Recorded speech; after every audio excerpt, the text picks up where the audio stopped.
Hi, நான் உங்கள் Johnny. இன்றைக்கு டிஎஸ் பாலையா அவர்களை பற்றி பதிவு பண்ண வந்திருக்கேன். ஸ்கிப் பண்ணாமல் முழுசாக பாருங்கள். தூத்துக்குடிக்கு அருகில் உள்ள சுண்டாங்கோட்டை அப்படிங்கிற ஒரு சிறிய கிராமத்தில் 1914 வருஷம் ஆகஸ்ட் 23 சுப்பிரமணியம் பிள்ளை தம்பதியருக்கு மகனாக பிறந்தவர் தான் நம்முடைய பாலையா அவர்கள். அவருடைய முழு பெயர் தூத்துக்குடி சுண்டாங்கோட்டை பாலையா, இதான் அவருடைய முழு பெயராக அறியப்படுகிறது. ஒரு சிலர் என்ன சொல்கிறாங்க அப்படின்னா தூத்துக்குடி சுப்பிரமணியம் பிள்ளை பாலையா அப்படின்னு சொல்கிறாங்க. ஆனால் ரெண்டுமே ஒரே இனிஷியல் தான், அதனால டிஎஸ் பாலையா அப்படிங்கிறத பெட்டர் அப்படின்னு சொல்கிறாங்க. அடுத்து இவர் 6ஆம் வகுப்பு வரை தாங்க படிச்சிருக்காங்க. 6ஆம் வகுப்பு வரை படிச்சுட்டு இருந்த சமயத்தில் இவர் ரொம்ப ஷார்ட் இல்லையா, அதனால ஷார்ட்டாக இருந்ததால் எல்லா அவரோட ஃப்ரெண்ட்ஸ் எல்லாருமே கிண்டல் அடிப்பாங்களாம். அதனால் இவருக்கு ஏதாவது ஒரு புகழான செயலை செஞ்சு தான் சின்ன வயசுலேயே பெரிய பேர் வாங்கணும் அப்படிங்கிற ரொம்ப ஆர்வமாக இருந்திருக்கார்.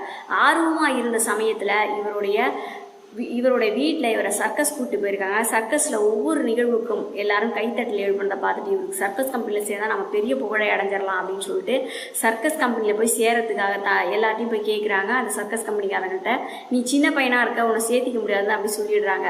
அதுக்கு பிறகு தன்னுடைய நண்பர்களை வச்சு கூட்டம் போட்டு பேசுவாங்க இல்லையா, ஃப்ரெண்ட்ஸ் எல்லாம் வச்சு பசங்கள்லாம். அந்த மாதிரி பசங்கள்லாம் வச்சு பேசும்போது ஒரே ஒருத்தன் சொல்கிறான், எனக்கு மதுரையில் ஒரு பெரிய சர்க்கஸ் கம்பெனி தெரியும், உன்னை கொண்டு போய் சேர்த்து விட்றேன், ஆனால் நிறைய காசு சேர்த்திக்கிட்டு ரெடி ஆகும் அப்படின்னு சொல்லிட்டு அது பிறகு அவன் பேச்சை கேட்டுக்கிட்டு இவர் அப்பாவோட ஜோப்லேருந்து நிறைய காசை திருடுறாரு. தேவையான அளவு காசு சேர்த்துடுறாரு. காசு சேர்த்து வச்சு நம்ம மதுரை கிளம்பலான்னு மதுரை கிளம்பி போகிறாங்க. அவனுக்கு உண்டக்கட்டி வாங்கி தரவே இவருக்கு சரியாக இருக்குது. ஆனால் அவன் எந்த சர்க்கஸ் கம்பெனியும் கூட்டு போய் சேர்த்துற மாதிரி தெரில. ஆனால் அதற்கு பிறகு அவன் என்ன சொல்கிறான்னா, நம்ம 2 பேரும் மானாமதுரைக்கு போகலான்னு சொல்லி மானாமதுரை பஸ் ஏறி உட்காந்தா அவங்க அப்பாவுக்கு தெரிஞ்சவர் அந்த பஸ்ஸில் வந்துடுறாரு.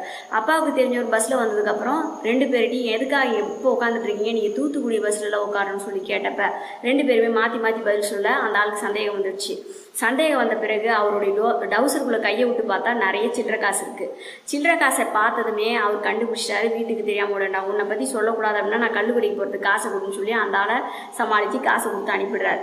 ஒரு வீட்டு திண்ணையில் படுத்து தூங்குறாங்க 2 பேரும். காலையில் எழுந்து பார்த்தா ஃப்ரெண்டையும் காணோம், ஜோப்பில் இருக்க காசையும் காணோம். ஆனால் அதையா விட்டு ஓடிட்டான். மானாம்பதிலிருந்து திருப்பி ஊருக்கு எப்படி போகிறதுன்னு தெரில. அங்கே மலையாள பெண்மணி ஒருத்தர் ஒரு ஹோட்டல் கடை வச்சு நடத்திட்டு இருந்தாங்க. அங்கே போய் மலையாளத்தில் பேசி தான் ஒரு மலையாள பிராமணன் அப்படிங்கிற மாதிரி சொல்லி உள்ளே நுழைஞ்சி 3 வேளை சாப்பாட்டுக்கு ரெடி பண்ணிட்டாரு. அங்கேயே வேலை செஞ்சு பொழைச்சிட்டு இருக்காரு. அதுக்கு பிறகு அவங்க கொடுத்த சின்ன சின்ன காசையெல்லாம் நாடகம் பார்க்க ஆரம்பித்தார். அவருக்கு அதுக்கு பிறகு நாடகத்தின் மேலே பெரிய ஆர்வம். நாம் இதில் நாடகங்கள்லாம் நடித்தோம்னா நமக்கு பெரிய அளவில் பேர் வரும் அப்படின்னு சொல்லி ஒரு நம்பிக்கை வந்துடுது.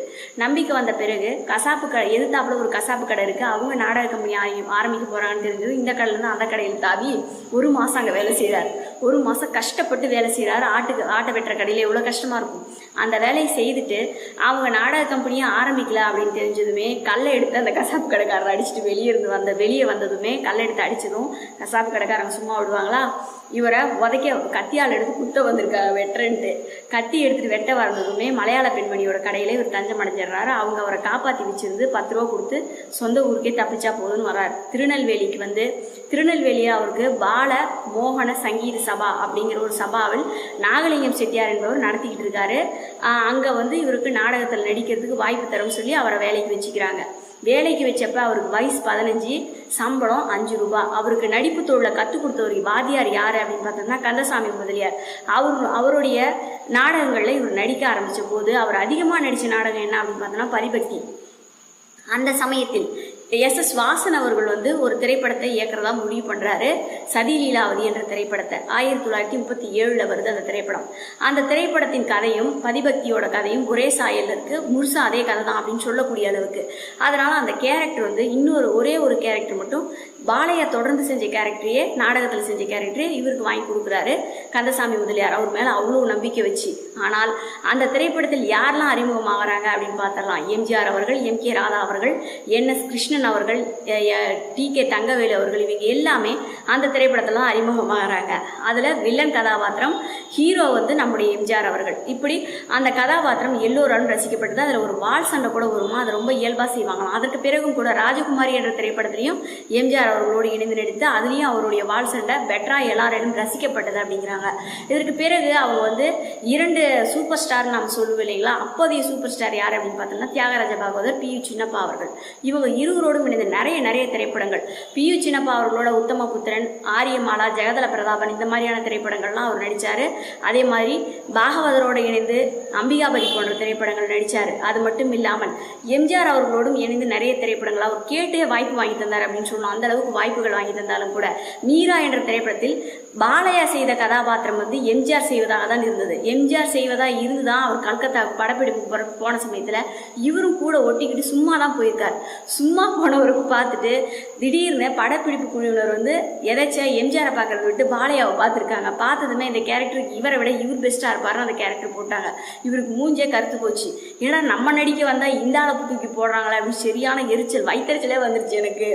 ஏன் கேரக்டரே இந்த ஆள் பண்ணுது அப்படின்ட்டு. ஆனால் கேரக்டர் செஞ்ச பிறகு தான் தெரிஞ்சது பாலையானனை தவிர்த்து அந்த கேரக்டர் யாருமே பண்ண முடியாது அப்படின்னு நினைக்கக்கூடிய அளவுக்கு எம்ஜிஆர் அவர்களாலேயே புகழப்பட்ட எம்ஜிஆர் பொறாமைப்பட்ட ஒரு நடிகர் யார் அப்படின்னா பாலையா அவர்கள். அந்த அளவுக்கு அந்த கதாபாத்திரம் நடிச்சிருப்பாரு. அதில் தாடியோட வச்ச ஒரு இளைஞர் அவர் தான் நம்முடைய எம்ஜிஆர் அவர்கள். கூட ஒரு சின்ன பையன் வருவார் பாலையாவோடு, அவர் தான் எம்ஜிஆர் அவர்கள் அப்படின்னு சொல்லி பதிவு பண்ணுறாங்க. அதுக்கடுத்து இவர் கதாநாயகனாக கூட நிறைய திரைப்படங்கள் நடித்தார்.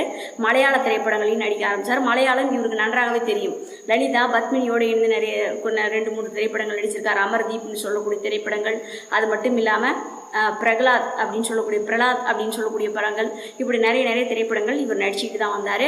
அது மட்டும் இல்லாமல் மாடர்ன் தியேட்டர்ஸும் வச்சு இவர் நிறைய திரைப்படங்கள் தயாரித்தாங்க அப்படின்னு சொல்லி அறியப்படுகிறது.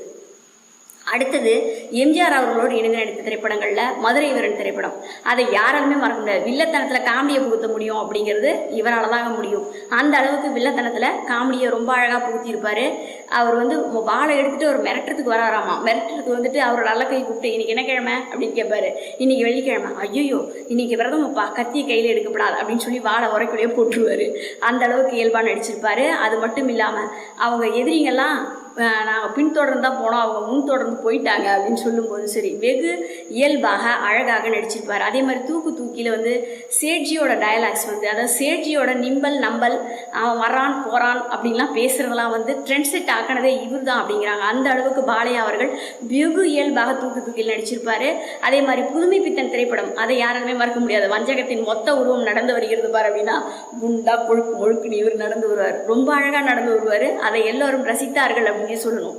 அந்த அளவுக்கு வெகு இயல்பாக மதுரை வீரன்ல அந்த நரசப்பன் கேரக்டர் யாராவது திட்டுறது அப்படின்னா இவன் நரசப்பனோட சேர்த்தி அப்படின்னு அந்த அளவுக்கு அந்த கதாபாத்திரத்தை எல்லாரும் நம்பினாங்க. அப்படிங்கிற அளவுக்கு அவ்வளவு இயல்பா நடிச்சு கொடுத்துட்டு போயிருப்பாரு.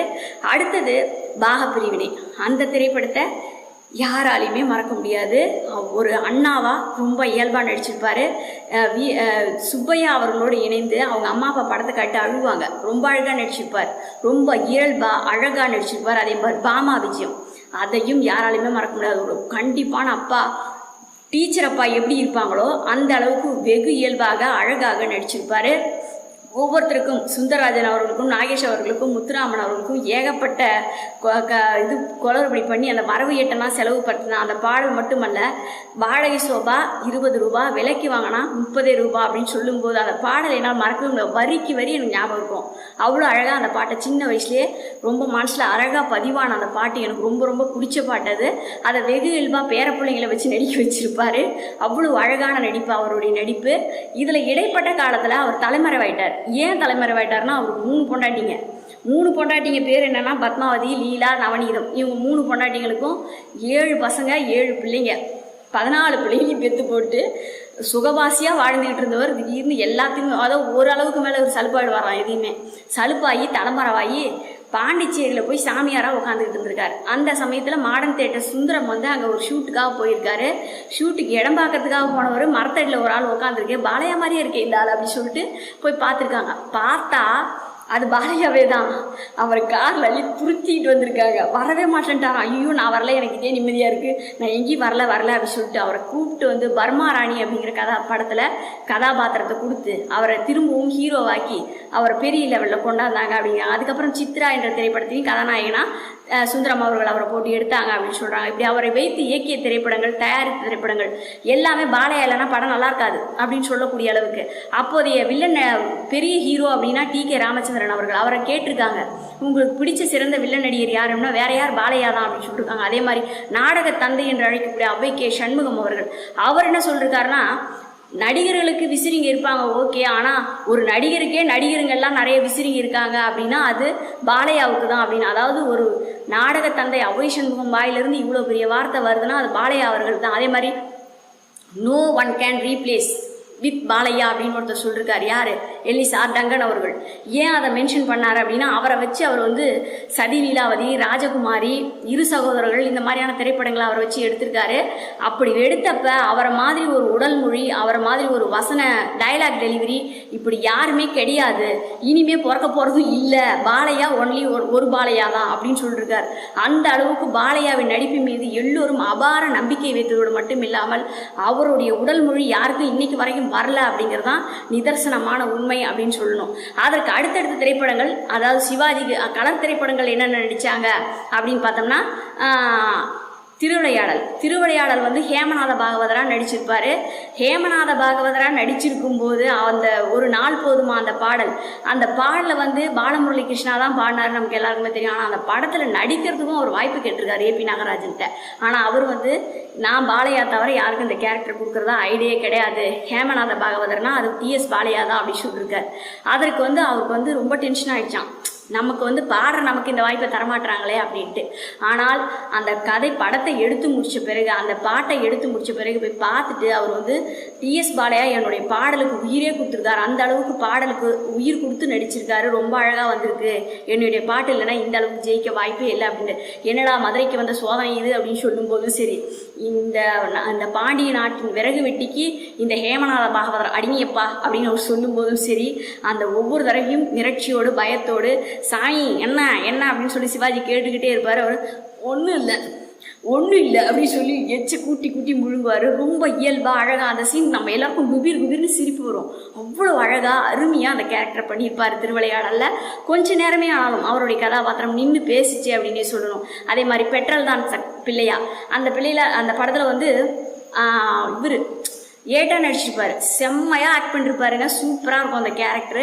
எல்லா இடத்துலையும் பாலையா வந்து எம்ஜிஆர் விரட்டிக்கிட்டே இருப்பார். அதில் வந்து ஒரு கேரக்டரு அத்திரி கொடுக்க அப்படின்னு சொல்லி வார்த்தையை சொல்லிக்கிட்டே இருப்பார். ரொம்ப சூப்பராக இருக்கும் அந்த கேரக்டர், பார்த்துக்கிட்டே இருக்கலாம். அவ்வளோ அழகாக கொஞ்ச நேரம் வந்தாலும் ரொம்ப அழகாக இயல்பாக நடிச்சு கொடுத்துருப்பாரு. அவர் நடித்த திரைப்படத்திலேயே மறக்க முடியாத திரைப்படம் என்ன அப்படின்னு அவரே பதிவு பண்ணிருக்காரு, வேலைக்காரி. அந்த திரைப்படத்தை என்னால் மறக்கவே முடியாது. ஏன்னா அவர் வந்து ஒரு பகுத்தறிவுவாதியாக நடிச்சிருப்பாருங்க, சாமியே எதிர்க்கக்கூடிய அளவுக்கு. ஆனால் அவர் வந்து ஒரு பகுத்தறிவுவாதி கிடையாது, பழுத்த காங்கிரஸ்காரர் மட்டுமல்லாமல் மிகச்சிறந்த பக்திமான். அவர் வந்து சோனையன் அப்படின்னு சொல்லக்கூடிய ஒரு குலதெய்வத்தை தான் வணங்கிட்டு வர்றாரு.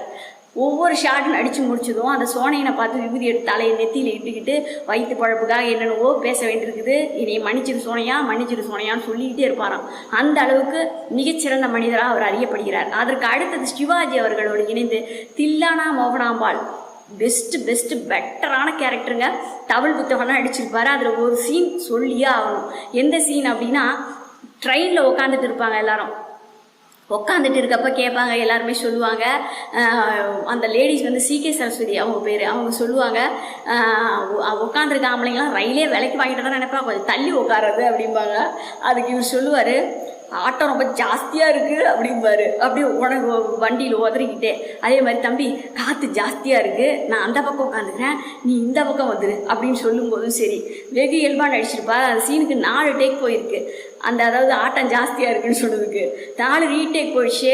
5வது ரீடேக்கு ஏபி நாகராஜன் எல்லாரும் திரும்பி பார்க்குறாங்க, எல்லாரும் சிரிச்சிட்டாங்க அந்த சீனுக்கும். சிரிச்சதுக்கப்புறமா ஏபி நாகராஜனை காணோம். ஐயோ இந்த ஆள் இதுக்கு நம்மளை திட்ட போகுது அப்படின்னு நினச்சி எல்லாரும் சிவாஜிலேருந்து பயந்து போய் வெளியே வந்து பார்த்தா கர்ச்சிப்பு வாயில குத்திட்டா அவரும் சிரிச்சிட்டு இருக்காராம். அந்த அளவுக்கு சிரிப்பை மிக இயல்பாக வரவழைக்கக்கூடியவர். அடுத்தது காதலிக்க நேரமில்லை, சான்ஸே இல்லை, சர்ன்னு சொல்லி ஒரு கழுத்துக்கிட்ட கொண்டு வரும்போது அந்த கண்ணை இப்படி வரைச்சிக்கிட்டே பின்னாடியே போவார். கோபாலர், அசோகர் உங்கள் பையருங்களா அப்படின்னு அவர் சொல்லும்போது சரி, வெகு இயல்பாக அழகாக நடிச்சிருப்பார். அது மட்டும் இல்லாமல், தம்பி ஒரு கண்ணுள்ள பொண்ணா வேண்டாப்பா, மேற்கொண்டு பயமாக இருக்கும் போல் இருக்கு அப்படின்னு அவர் சொல்லும்போதும் சரி, வெகு இயல்பாக அழகாக அப்ளாஸ் கிளம்பும். சிரிக்கவே தெரியலாம், ஒரு குரங்கு அப்படின்னு சொன்னவங்க கூட கண்டிப்பாக சிரிச்சே ஆகணும். அந்த அளவுக்கு வெகு இயல்பாக சிரிப்பை வரவழைத்து அழகாக நடிச்சிருப்பார். நாகேஷ் அவர்கள் கேட்டிருக்காரு, இந்த ஷாட் ஓகேவானா அப்படின்ட்டு. எல்லாரும் ஓகே சொல்லியிருக்காங்க, ஸ்ரீதர்லேருந்து சித்ராலயா போக்கு வரைக்கும் எல்லாம் ஓகே சொல்லியிருக்காங்க. நீ இன்னும் கொஞ்சம் ஜாக்கிரதையாக இருந்திருக்கலாம்ப்பா அப்படின்ட்டு இருக்காரு பாலையா. அதை கேட்ட அப்புறம் என்னடா இப்படி சொல்கிறாரு அப்படின்னு சொல்லிட்டு அப்படின்ட்டு. ஆனால் பின்னாடி உட்காந்துருந்தவங்க தேட்டரில் சொல்லியிருக்காங்க, என்ன இருந்தாலும் பாலையா தான்ப்பா, பாலையா அடிச்சுக்க ஆள் இல்லை, நாகேஷே தூக்கி சாப்பிட்டாரு பார்த்தியா அப்படின்னு சொல்லிட்டு. அப்போ தான் எனக்கு புரிஞ்சுது பாலையா அவர்கள் ஏன் அப்படி சொன்னார் அப்படின்ட்டு. அதுக்கு பிறகும் கூட கேட்டேன், நான் கேரக்டர் சரியாக பண்ணனா அப்படின்னு சொல்லிட்டு. நாகேஷ் உடனே கட்டி பிடிச்சி முத்தம் கொடுத்தாராம். அதை வந்து எனக்கு நிறைய அவார்ட் வாங்கின மாதிரி எனக்கு ரொம்ப சந்தோஷம் அப்படின்னு சொல்லி அவர் பதிவு பண்ணிருக்கார். அடுத்து சிவாஜி அவர்கள் 3 பேரோட நடிக்கும்போது கவனமாக இருக்கணும் அப்படின்னு. யார் அவங்க அப்படின்னா S V Subbaiah, S V Rangarao, T S Balaiah, இவங்க 3 பேரோட நடிக்கும்போது கவனமாக நடிக்கணும், இல்லைன்னா நம்மளே தூக்கி சாப்பிட்ருவாங்க அப்படின்னு சொல்லியிருக்காரு. அதே மாதிரி எம்ஜிஆர் அவர்கள் பொறாமைப்பட்ட நடிகரும் இவர் தான். எம்ஆர் ராதா அவர்கள், அவர் சொல்லவே வேணாம், அவர் வந்து இவரோட திக்கஸ்ட் ஃப்ரெண்டு அப்படின்னு பதிவு பண்ணுறாங்க. சின்ன வயசுலேருந்தே நாடக கம்பெனிலேருந்தே 2 பேருக்கும் பழக்கமா, அந்த அளவுக்கு 2 பேரும் ஃப்ரெண்ட்ஸாக இருந்தாலும் அவர் என்ன பதிவு பண்ணுறாரு அப்படின்னா, அவரோடு நடிக்கும்போது கவனமாக நடிக்கணும், இல்லைன்னா என்னை தூக்கி சாப்பிடுவார் அப்படின்னு சொல்கிறாங்க. அதே மாதிரி டி.கே. ராமச்சந்திரன் அவர்கள் இப்படி ஒவ்வொருத்தரும் தங்களுக்கு பிடித்த நடிகர்கள் 2 தலைமுறை நடிகர்கள் எனக்கு பிடித்த நடிகர் யாரு அப்படின்னு சொல்லி பதிவு பண்றாங்கன்னா இவரை தான். பாமா விஜயம் திரைப்படம் பார்த்தோம்னா அதுலேயும் அவருடைய நடிப்பு எல்லாரை விட உயரமாக இருக்கும். அதே மாதிரி காதலிக்க நேரமில்லையே வந்து ரீமேக் பண்ணணும்னு சொல்லி மனோபாலா ரொம்ப விரும்பினாராம். மனோபாலா விரும்பி போய் இந்த கேரக்டருக்கு இவங்க அப்போ பாலையாவுக்கு யார் நடிக்கிறா அப்படின்னு சொல்லி ஸ்ரீதர் கேட்டிருக்காரு. பாலையாவுக்கு தாங்க ஆளே கிடைக்கல அப்படின்னு இருக்கார். பாலையாவுக்கு ஆள் கிடைக்கல, நீ இந்த படத்தையே எடுக்க நான் போயிட்டு வா அப்படின்ட்டார். ஆமாம், ஆனால் உண்மையாலுமே பாலையாவுக்கு நிகர் பாலையா தான், வேற யாரும் அந்த கேரக்டர் பண்ண முடியாதுங்கிறதுக்கு வெகு இயல்பாக நடிச்சிருப்பாரு.